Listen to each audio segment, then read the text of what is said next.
प्रिय दोस्तों, नमस्कार।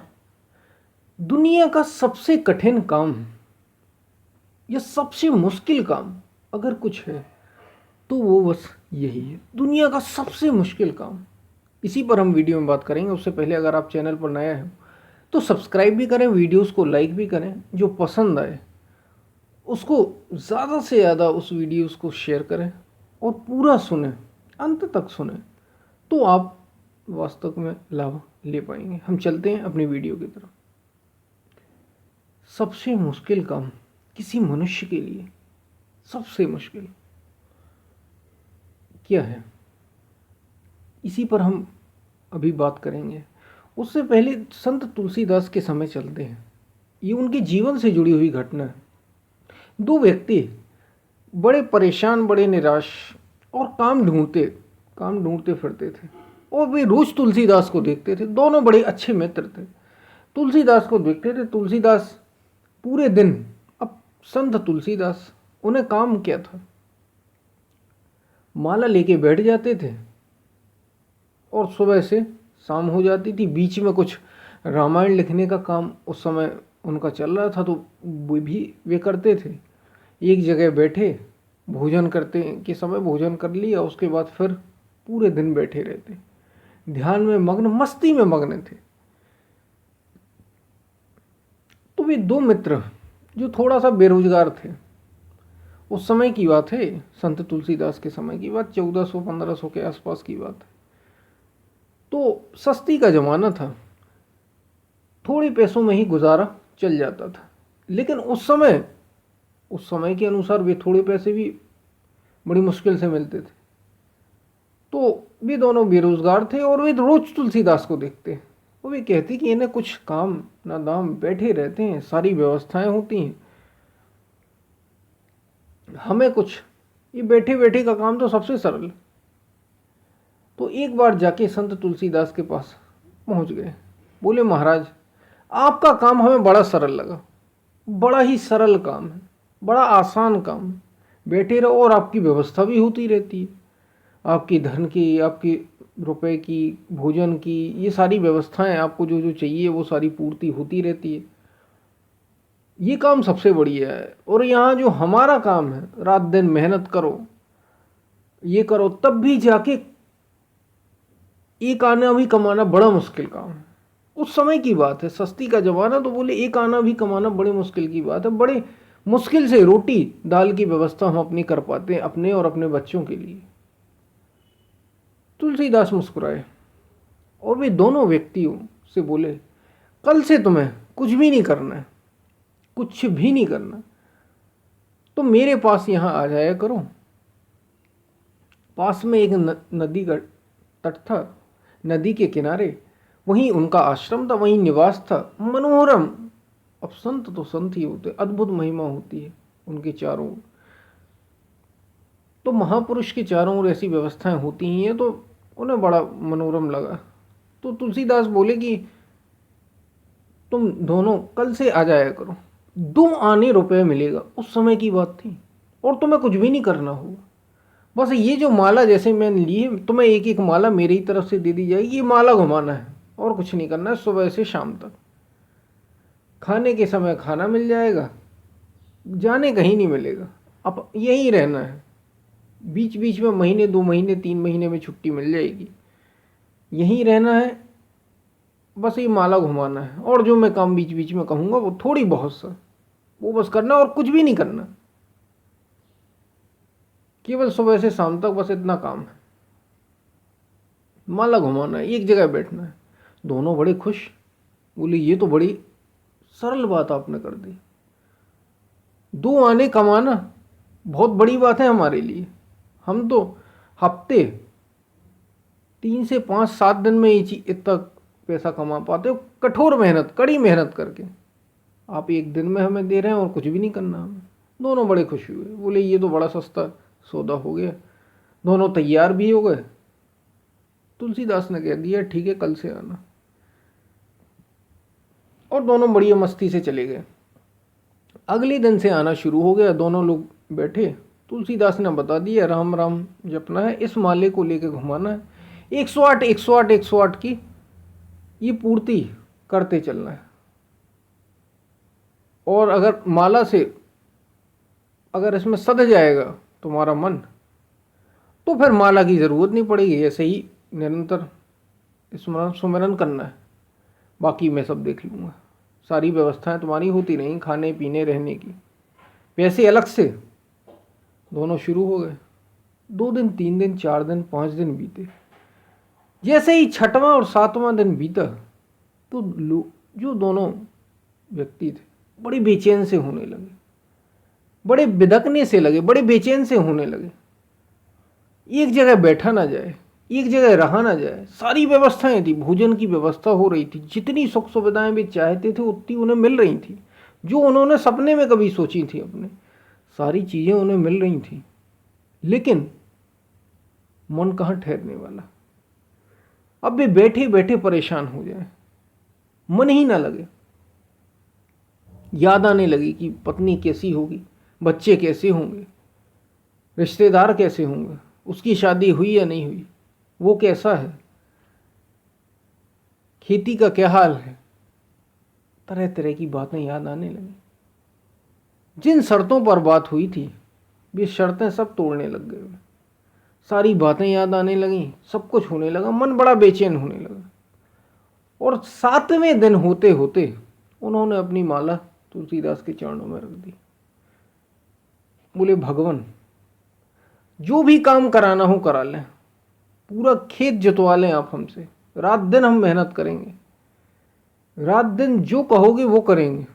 पैसे भी हमें आपसे 2 आने की जगह 1 ही आना देना। हम खाने को आप जो देते हैं वो भी मत देना, हम खाने की भी व्यवस्था कर लेंगे, हम कुछ भी आप करवा लो हमसे, लेकिन ये माला का काम, एक जगह बैठ के मन लगाने का काम, ये हमसे मत करो। दुनिया का सबसे मुश्किल काम आप जानते हैं क्या है? सबसे कठिन काम मन को एक जगह एकाग्रित करना, एक व्यवहार में मन को लाना लगातार, सबसे मुश्किल काम है, सबसे कठिन, योगियों में भी दुर्लभ है। नेह निवारण एक रस, महाकठिन व्यवहार। सूली पर चढ़ जाना आसान है, तलवार की नोक पर चलना, तलवार की धार पर चलना भी उतना कठिन बात नहीं है, कहने वाले ये कह गए। लेकिन नेह निवारण एक रस, महाकठिन व्यवहार, एक सा स्नेह बना रहना सतत, मन का सबसे कठिन काम है। ईश्वर चिंतन में लगातार सतत एकाग्र होकर मन का एक रस चलना, एक रस बना रहना, बनाए उसे रखना सबसे मुश्किल और सबसे कठिन काम।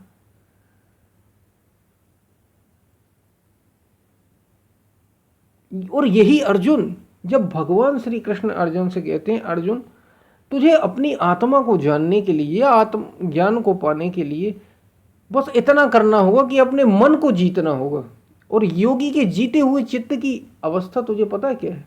जैसे दीपक बिना हवा के वायु रहित स्थान पर जैसे दीपक रखा होता है और उसकी लौ सीधी ऊपर जाती है, जहाँ हवा नहीं होती। आप देखिए दिए को अगर वहाँ आप रख देंगे तो सीधा उसकी लौ ऊपर उठती है, यहाँ वहाँ नहीं हिलती डुलती नहीं है। ऐसे योगी के जीते हुए चित्त के लक्षण है, जीते हुए चित्त की अवस्था है। तो भली प्रकार इंद्रियां जिसकी संयत हैं, भली प्रकार मन जिसका अपने वश में है, वो इस तत्व को पाने का अधिकारी अर्जुन होता है। तो अर्जुन एकदम घबरा जाता है और भगवान से यही तो कहता है, श्री कृष्ण से, कि हे जनार्दन मैं ये सबसे कठिन काम मानता हूं। मन को वश में करना तो वायु को वश में करने के समान है, ये तो वायु को भी वश में करने से कठिन है, ये तो सबसे कठिन काम है। क्या ये संभव है? ये तो असंभव सा काम आप बता रहे हैं। तो कृष्ण कहते हैं कि मन को वश में करना निश्चित रूप से कठिन है। ये भगवान श्री कृष्ण के शब्द हैं गीता में। ये दुष्कर कार्य है, लेकिन ये भी संभव है, क्योंकि अर्जुन तू शरीर नहीं है, तू इंद्रियां नहीं है, इंद्रियों से जो परे और सूक्ष्म मन है तू वो भी नहीं है। और मन से सूक्ष्म और परे जो है वो बुद्धि, वो भी नहीं है। तू क्या है? तू इन सबसे सूक्ष्म और शक्तिशाली और इन सब का करने वाला, इन सब का कर्ता आत्मा स्वयं को जान। ऐसा समझाते हुए वे कहते हैं कि मन को वश में किया जा सकता है। वो ऐसे मन को, ये दुनिया का सबसे मुश्किल काम, बुद्ध ने यही कहा कि बाहर हजार शत्रुओं पर, सहस्त्रों शत्रुओं पर, हजार शत्रुओं पर विजय पा लेना से कहीं श्रेष्ठ काम है अपने मन को जीत लेना। तो दुनिया का सबसे अगर कोई कठिन या सबसे मुश्किल कोई काम है तो वो अपने मन को जीत लेना है, अपने मन को वश में करना है, अपने मन को एक स्थान पर, एक जगह पर लगाए रखना है। ये सबसे कठिन काम है। अगर आप ऐसा कर ले जाते हैं फिर क्या नहीं क्या, फिर यही तो चाहती है गीता, यही तो चाहते हैं जितने भी महापुरुष हैं, यही चाहते हैं जितने भी शास्त्र हैं, इसी ओर तो इशारा कर रहे हैं। फिर आत्मज्ञान दूर नहीं, फिर सत्य आपसे दूर नहीं, फिर जीवन का परम आनंद आपसे दूर नहीं। अगर आप इतना कर ले जाते हैं, जितनी भी साधनाएं हैं योग की, चाहे वो हठ योग हो, षटचक्र भेदन हो, कुंडलिनी जागरण हो, या और भी तरह तरह की योगिक क्रियाएं जो बताते हैं, श्वासों के द्वारा मन का, नाम का सुमिरन हो, जितनी भी विधियां हैं सारी मन को रोकने के लिए ही तो है। मन को रोकने के लिए, सारी चीजें मन को रोकने के लिए ही तो है। और मन मरा माया मरी। तो सबसे मुश्किल काम है दुनिया का, अपने मन को एक दशा में, एक स्थान पर बार बार लगाए रखना, बार बार दोहराना उस चीज को। क्योंकि अगर ऐसा हो गया, आपने देखा समुद्र में, सुना तो होगा ही होगा, सभी लोगों ने समुद्र तो नहीं देखा होगा, सागर के पास सभी लोग नहीं गए होंगे, लेकिन फोटो में, वीडियो में देखा होगा कि सागर के आसपास बड़ी लहरें उठती ही रहती लगातार। सोचिए अगर सागर में कोई लहर ना हो, एकदम शांत जल हो, एकदम शांत, अगर ऐसा हो जाए हमारा मन, तो आपने मन को जीत लिया।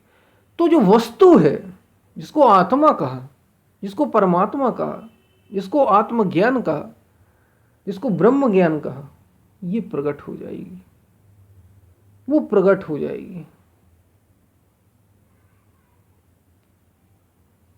तो ये सबसे मुश्किल काम, सारा खेल ही मन को जीतने का है, सारा खेल ही चित्त के निरोध का है। योगस, पतंजलि योग दर्शन में कहते हैं, योगस चित्त वृत्ति निरोधा तदा दृष्टा स्वरूपे अवस्थान। योग क्या है? चित्त की वृत्तियों का निरोध। वृत्तियां यानी यही जो लहर बार बार आती रहती है, सात्विक, राजसी, तामसी। जैसे उन व्यक्तियों को याद आ रहा था कि मेरे परिवार का क्या हुआ, मेरे खेत का क्या हुआ, बच्चों का क्या हुआ, पत्नी का क्या हुआ, ये बार बार याद ही याद, एक ना एक वृत्ति उठ रही है, काम की, कभी क्रोध की, कभी लोभ की, कभी मोह की। ये स्थिर हो जाए तो बात बन गई। तो तदा दृष्टा स्वरूप अवस्थानम, तो दृष्टा अपने स्वरूप में स्थित हो जाता है, आत्म स्वरूप में स्थित हो जाता है। जैसे लहरें शांत हो जाएं सागर की, तो जो तली में है वो खुद ब खुद प्रकट हो जाएगा। बस ऐसे ही है, मन शांत हो जाए, मन स्थिर हो जाए, तुम्हारा समझो, तो जो वस्तु है, जो आत्मा है, जिसको आत्मा कहा हमने, वो प्रकट खुद ब खुद हो जाएगी। इसलिए इस दुनिया का सबसे मुश्किल काम, संसार का सबसे कोई कठिन काम है तो एक रस निर्वाह कर लेना, ये महाकठिन है। मन को एक दिशा में एकाग्र चित्त रख पाना सबसे कठिन काम है दुनिया का। और ये आपने कर लिया और बस, तो समझ लो वस्तु आपके पास, आपको मिल गई। और फिर तो मन, तभी उसके बाद अगर ऐसा हो गया तो फिर मन मस्त हो जाता है। यही तो समाधि की अवस्था है।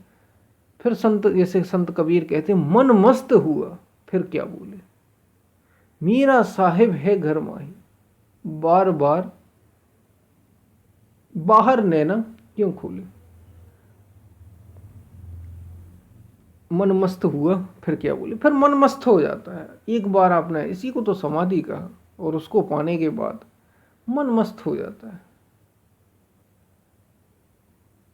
तो ये बात हमने की, दुनिया का सबसे मुश्किल काम, और यही रास्ता है, यही विधि है योग की, आध्यात्म की। आपको, लेकिन ये संभव है, याद रखिए, ये सबसे कठिन काम तो है, लेकिन ये भी संभव है, जैसा भगवान श्री कृष्ण समझा रहे। संभव है, क्योंकि तुम अपने को अगर सत्य जानोगे, तुम अपने को जानोगे, जैसे भगवान श्री कृष्ण ने कहा, तुम ये शरीर मन नहीं हो, इंद्रियां नहीं हो, तुम तो आत्म स्वरूप हो, आत्मा। अगर तुम ऐसा जान जाते हो तो फिर ये बड़ी आसान बात हो जाएगी, अपने मन को वश में करना। तो ये संभव है, याद रखिए, सबसे कठिन तो है, लेकिन ये संभव है, संभव है। और जिसने ये बड़ा कार्य, अब चूंकि ये सबसे बड़ा काम है, दुनिया में अनेकों अनेकों काम होते हैं, पता नहीं लोग क्या क्या क्या जीतते हैं, कितनी मेहनत करते हैं, तो ये सबसे बड़ा आप काम करने जा रहे हैं, जीवन का सबसे ऊंचा, ये सबसे ऊंचा काम भी है, तो मेहनत तो लगेगी। इसलिए वे योगी कहे गए, जिन्होंने मन को जीत लिया। हम फिर मिलते हैं, तब तक के लिए धन्यवाद।